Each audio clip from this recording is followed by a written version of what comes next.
Train teachers union ज़िले निर्मल के जिम्मेदारान ने कलेक्ट्रेट कॉन्फ्रेंस हॉल में मुनक्किदा अवामी शिकायती दरबार पहुंचकर एडिशनल कलेक्टर व ज़िला मोहतमिम तालीमात से मुलाकात की है। उन्होंने असातिज़ा के मसाइल और उर्दू ज़बान के साथ हो रही नाइंसाफ़ी पर मबनी एक memorandum additional collector P Ram Babu को दिया है। ट्रेन टीचर्स यूनियन के जिम्मेदारान ने मीडिया को अपना बयान देते हुए कहा कि तेलंगाना की शान उर्दू ज़बान है। उर्दू ज़बान का खात्मा सुनहरे तेलंगाना के खात्मे के मुतरादिफ है। शेख इरफान, मोहम्मद मुजाहिद और दरख्शां ने मीडिया नुमाइंदों से बातचीत के दौरान कहा कि हुकूमत तेलंगाना ने उर्दू को रियासत की दूसरी सरकारी ज़बान का दर्जा तो दे दिया, ताहम अमल आवारी नदारद है। उर्दू ज़बान के साथ हुकूमत सौतेला सलूक बरत रही है। एक तरफ राइट टू एजुकेशन एक्ट बुनियादी तालीम मादरी ज़बान में फराहम करने की वकालत करता है, तो दूसरी तरफ हुकूमत अव्वल ता जमात हश्तुम तक तमाम सरकारी स्कूल्स को अंग्रेज़ी मीडियम में तब्दील करने की तरफ रवां दवा है। हुकूमत के इस कदम से बच्चे का बुनियादी हक छीना जा रहा है और उर्दू ट्रेन टीचर्स को भी बेरोज़गार होने पर मजबूर होना पड़ रहा है।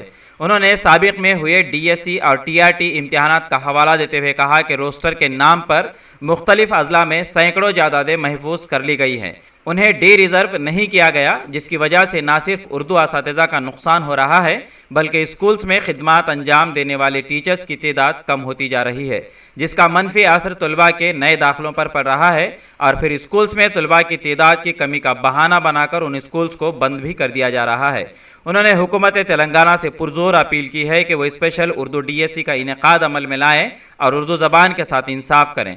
इस मौके पर ट्रेन टीचर्स यूनियन के जिम्मेदारान दानिश, जुबैर, फेरोज़, यास्मीन बेगम, समरीन बेगम, उफ़क़रा, रिजवाना, आसिया परवीन के अलावा दीगर जिम्मेदारान की दर्जनों तादाद मौजूद थी। निर्मल से M.A. अजीम की रिपोर्ट। आप सब जान रहे कि हम लोग यहाँ पर कलेक्टर ऑफिस पहुँच गए। कलेक्टर ऑफिस आकर हम लोग यहाँ पर DO सर से और कलेक्टर सर से जो है मुलाकात के लिए आए थे, खासकर इस सिलसिले में कि जो भी DSC के अब तक जितने भी DSC हुए, 2012 में DSC हुआ, 2008 में हुआ और 2017 में DSC हुआ, उन तमाम के जितने भी जो है रोलर जो भी है, जो आम जुमरे में जो सीट्स है, जितनी भी नशिस्तें हैं, SGT पोस्ट हो या फिर SA का पोस्ट हो, हम इतनी मेहनत कर रहे हैं, लेकिन जब तक हम DSC लिखकर जब तक हम वहाँ पर जा रहे तो वहाँ पर बता रहा कि पोस्ट खाली नहीं है, आपको नहीं मिलती नौकरी। तो ऐसा क्यों है? इसलिए हम यहाँ पर इसी सिलसिले में आए कि हमको जो है आम पोस्ट बताइए, पूरे कितने पोस्ट है निर्मल डिस्ट्रिक्ट में, हम लोगों को जो है इसकी जानकारी दीजिए। हम लोग इतनी मेहनत करने के बावजूद पीछे रह जा रहे, 0 पोस्ट बता रहे, क्यों हो रहा? इसी सिलसिले में हम यहाँ पर आए थे। DO साहब से गुजारिश करें, कलेक्टर साहब से भी हम लोग जो है बात करें। DO साहब,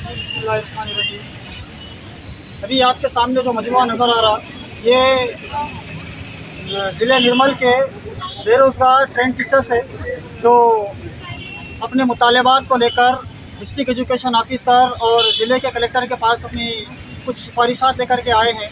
सबसे पहला जो हमारा इशू रहा कि लगभग 20 साल से 2008 के अंदर, 12 के अंदर और 2017 के अंदर, इन 3 सालों के वक्फे के दौरान 100 से ज़्यादा ऐसी सीटें नशिस्तें हैं जो SC और STs के नाम पर उसको जो है रिज़र्व कर दी गई, जबकि मुस्लिम कम्युनिटी के अंदर ये कास्ट नहीं होती है और इसको जो है डी रिज़र्व हम चाहते हैं कि नशिस्तें हो जाए।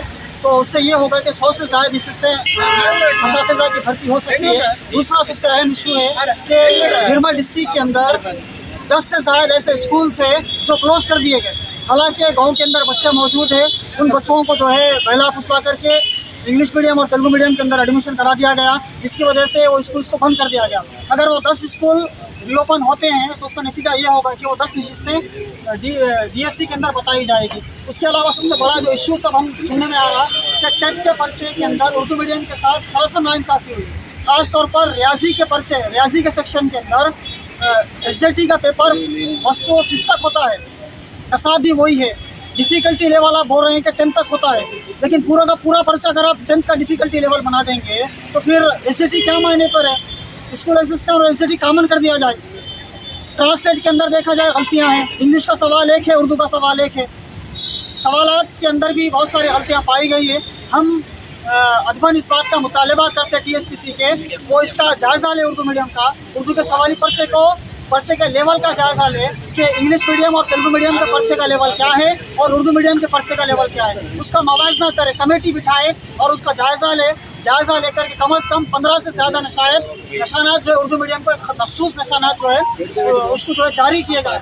RTE और NCA बच्चों को ये हक दिया है कि वो मादरी ज़ुबान में तालीम हासिल करें, लेकिन चंद लोग या लीडर्स या नाइल लोग ये कर रहे हैं कि उर्दू मीडियम्स को किस तरह से ख़त्म किया जाए। बहुत सारे हरबे बनाए जा रहे हैं उसके लिए, और उर्दू मीडियम को इंग्लिश मीडियम में कन्वर्ट करने की साजिश की जा रही है। हालांकि होना तो ये चाहिए कि बच्चों का हक़ ये है RTE और NCF के मुताबिक बच्चा मादरी ज़ुबान में तालीम हासिल करे। इसलिए हम तमाम असातिज़ा मुअल्लिमात जो दूर दूर से आए हैं पुरज़ोर मज़म्मत करते हैं, क्योंकि कोई भी मुल्क तब तक तरक्की नहीं कर सकता जब तक कि वहाँ के शहरियों को मादरी ज़ुबान में तालीम दी जाए। हम बहुत सारे मुतालबात लेकर यहाँ पर आए, हुकूमत से, कलेक्टर साहब से, DO साहब से हमें तवक्को है कि वो हमारे इस मुतालबात पर गौर करें। वैकेंट पोजीशंस भी आप देखें, हुकूमत की जानिब से जो मौकूफ़ है, हम ये चाह रहे हैं उस हिसाब से वैकेंट्स बताएं। 1:19 हुकूमत का मौकूफ़ है, हम ये चाह रहे हैं कि उस हिसाब से वैकेंट्स बताएं ताकि ज़्यादा से ज़्यादा असातिज़ा रोज़गार से मुंसलिक हो सके। इंडिया समय पर मज़ीद दिलचस्प प्रोग्राम्स देखने के लिए आप लॉग इन कीजिए हमारे वेबसाइट www.indiasamay.com। लाइक कीजिए हमारा फेसबुक पेज @indiasamay17 और सब्सक्राइब कीजिए हमारे यूट्यूब चैनल इंडिया समय को।